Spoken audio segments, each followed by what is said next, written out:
Ito yung gusto ng Diyos. Ano man ang pinagdadaanan mo, God wants you to move forward. Kung ikaw ay nagkasakit, nagdumaan sa problema, bumagsak ang negosyo, nawalan ng trabaho, o ano man ang pinagdadaanan mo ngayon, isa lang ang gusto ng Diyos sa'yo.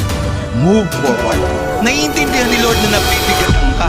At kapag humihinto ka, naiintindihan ni Lord.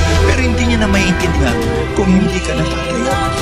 Hindi ka na babangon, hindi ka na lalakad, hindi ka na magpapatuloy. Kapag sunod-sunod na yung palo, umiyak ka kay Lord. Humingi ka ng tawad. Don't have that defeated mindset.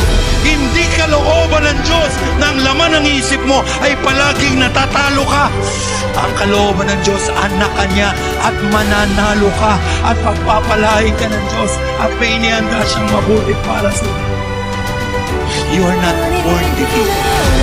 You are born a winner. Hindi ka pinanganak para matalo.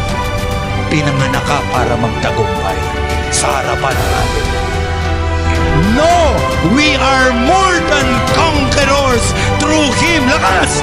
Jesus Christ will love us. Maraming bigat, dala-dala tayo.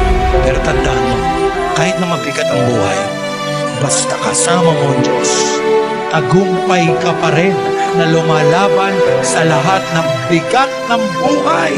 Can I hear amen?